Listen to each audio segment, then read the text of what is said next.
Betapa besarnya kewajipan politik ini, sehingga Nabi SAW mendahulukan kemenangan politik daripada menunaikan haji dan umrah. Orang kita buat haji umrah dulu, politik kemudian. Okey, semalam kita dikejutkan lagi dengan satu kenyataan yang cukup bahaya yang dikeluarkan oleh Presiden PAS, Tok Guru Hadi Awang, dalam satu siri ceramah Perikatan Nasional di Tapah di Air Kuning. Presiden PAS itu menyebut kemenangan politik yang merujuk kepada kemenangan PAS dalam PRK Air Kuning adalah lebih penting berbanding kepentingan mengerjakan haji umrah. Dia menyeru supaya masyarakat Islam dalam negara kita ni, khususnya pengundi-pengundi di Air Kuning, tangguhkan hasrat nak tunaikan umrah, nak tunaikan haji, utamakan dahulu kemenangan politik. Seperti yang kita tahulah, sekarang ni musim umat Islam berpusu-pusu tunaikan umrah, ada yang buat persiapan haji. Tiba-tiba Presiden PAS buat kenyataan seru supaya masyarakat ini utamakan dahulu politik berbanding rukun Islam yang kelima itu. Kononnya ketetapan ini telah pun dibuat mengambil kira ibrah peristiwa Rasulullah SAW dihalang melaksanakan umrah sehingga termeterainya perjanjian Hudaybiyah. Aku nak bagi tahu kepada Presiden PAS, kepada pimpinan-pimpinan PAS, jangan korang nak samakan perjuangan politik PAS dengan perjuangan suci murni mulia Nabi Muhammad SAW dulu. Nabi Muhammad SAW tak politik dengan cara duk fitnah orang. Nabi kita tak tuduh musuh politik sama-sama Islam ni dengan gelaran kafir lah, menggunakan gelaran-gelaran binatang dan sebagainya. Nabi tak adu domba, Nabi tak tuduh orang benda bukan-bukan. Politik yang dibawa oleh Nabi kita jauh lebih suci kalau nak banding dengan politik yang dibawa oleh PAS hari ni. Okey, kita tahu ibadah haji umrah ini rukun, satu bentuk rukun dan ibadah utama dalam Islam ini, dan kita tak sepatutnya perkecilkan. Apatah lagi kita nak seru supaya masyarakat, pengundi-pengundi kita, rakyat kita utamakan politik dahulu, baru pergi buat haji, baru pergi buat umrah. Ini satu perkara yang menyesatkan, satu penyimpangan daripada asas agama yang dilakukan, yang diungkapkan secara terang-terangan oleh Presiden PAS. Orang duk tunggu 20 tahun, 30 tahun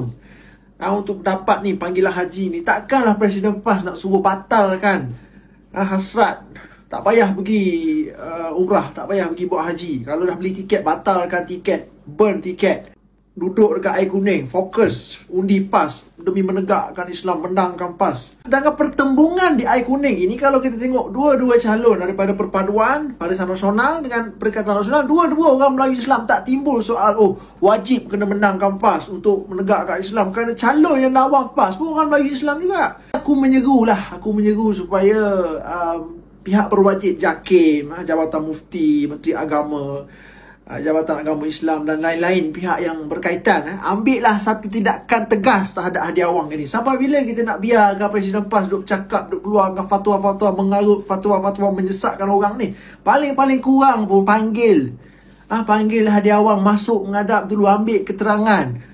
Apa yang korang takut sangat ni? Mana pergi asatizah kita? Mana pergi Ustaz Azhar Idrus? Mana pergi Ustazah Asma Harun? Bila wajib haji, mu pergi haji lagi. Kalau wajib haji tahun ini cukup belanja. Haji ni man istata'a ilaihi sabila.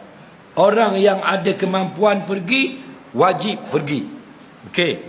Katakanlah mu tahun ini 2025 cukup duit, boleh pergi haji, ada tambang, maknanya sudah mampu. Mu wajib pergi tahun ni, faham lagi? Tahun depan boleh tak mu nak pergi? Tak mu pergi tahun ni? Cik jawab. Tak lah. Siapa yang wajib pergi tahun ni, dia nak pergi tahun depan, boleh. Faham lagi? Itu pendapat ulama. Bukan wajib dia tu hari ni selalu. Wajibun muwassa'un. Macam masuk waktu sembahyang Zuhur pukul 1:30. Orang puasa Allahu Akbar, Allahu Akbar. Adakah wajib sembahyang 1:30? Wajib sembahyang dari 1:30 sampai 4:30. wajib muwassa'un, diluaskan wajib itu. 1/2 pun wajib, 1/45 pun wajib, 2 suku pun wajib, 2/2 pun wajib, 3/40 wajib, 3/63 pun boleh. Jangan masuk waktu asar, haram. Faham? Jadi siapa yang sudah cukup kemampuan tahun ini pergi Mekah, dia tempohkan lagi 2 tahun, hukumnya harus, dengan syarat ada azam nak pergi 2 tahun lagi. Faham? Jadi kalau saja-saja kita nak pergi 2 tahun lagi, hukumnya harus, apatah lagi menyelamatkan kuasa politik umat Islam daripada terlepas tangan, kita tangguhkan haji, lebih-lebih lagi lah boleh. Faham atau tidak? Ke tak faham? Faham ke tak? Okey. Geng, hampa pernah terfikir tak pasal apa parti Islam Malaysia ni PAS selalu sangat duk guna hadis, duk guna firman ayat Quran lah. Sikit-sikit nak petik Al-Quran, sikit-sikit nak petik hadis dalam semua gerak kerja mereka, dalam semua strategi mereka. Ada tak weh hampa terfikir macam tu? Kalau ada yang terfikir macam tu, pernah tak kita terfikir kita ni faham ke tak pasal Islam? Kita ni ada ilmu tak pasal Islam ni? Aku bukan nak belagak pandai kan, tapi apa yang aku tahu, Rasulullah SAW sendiri ada pesan dalam sabda baginda. Rasulullah kata apa? Aku tinggalkan kepada kamu 2 perkara, selagi kamu berpegang teguh kepadanya, kamu tidak akan sesat selamanya, iaitu Al-Quran dan hadis. Jadi rupa-rupanya yang PAS buat selama ni adalah untuk membawa kita ke jalan yang benar lah. Pasal yang tinggalkan 2 perkara ni boleh jadi sesat. Bukan aku kata, Rasulullah yang kata. Jadi PAS ni selalu ikut sirah Nabi, ambil pengajaran dari Ibrah. Habis tu kalau kita tak ikut Nabi, takkan nak ikut banduan liwat pula, takkan nak ikut kafir harbi yang liberal dan plural tu, sekular lagi selapis kot atas. Mereka tu ikut dah Al-Quran dan hadis, geng. Orang yang menjadikan Islam is the way of life dia takkan ambil agama suku, politik suku. Dia kena embrace Islam tu semua. Mana boleh ambil hak ni sikit, hak nu sikit. Orang Islam yang faham pasal Islam, yang tahulah, yang mengaji pasal Islam ni, betul tak? Dia mesti tahu dalam setiap perbuatan dia ada dosa, ada pahala. Termasuklah dalam politik pun. Dalam politik, apa saja strategi, apa saja cara, mestilah ada dosa dan pahala. Geng, kita ni semua nak mati, betul tak? Mati itu pasti. Habis, macam mana nasib kita nanti bila masuk dalam lubang kubur? Tak bawa Islam tu sekali, geng. Tak bawa Al-Quran dan Sunnah ni, geng. Siapa nak bela kita dalam kubur? Ni, rentung-rentung juga. Benda basic macam ni, janganlah buat tak tahu pula. Pemimpin macam mana yang kita nak pilih? Yang nak bawa kita ke arah redha Allah dengan berpegang kepada Al-Quran dan Sunnah, atau yang nak bawa kita ke arah neraka, iaitu meninggalkan Al-Quran dan Sunnah? Ni, nak ikut buat apa? Banduan, kafir harbi, komeneh apa semua tu. Tak usah ikutlah. Ikut yang berpegang kepada Al-Quran dan Sunnah ni, geng. Barulah kita tidak sesat. Faham tak gitu?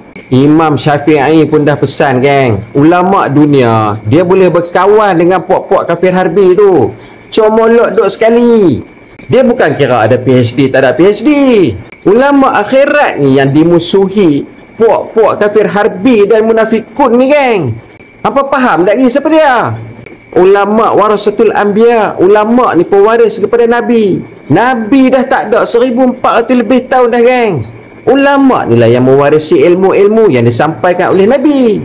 Kita orang awam yang tak ada ilmu ni, kena ikutlah orang yang berilmu. Bukan piduk maki, piduk pelekeh, piduk fitrah macam-macam dekat para ulama ni. Faham tak gitu? Selesai tak gitu satu kekeliruan?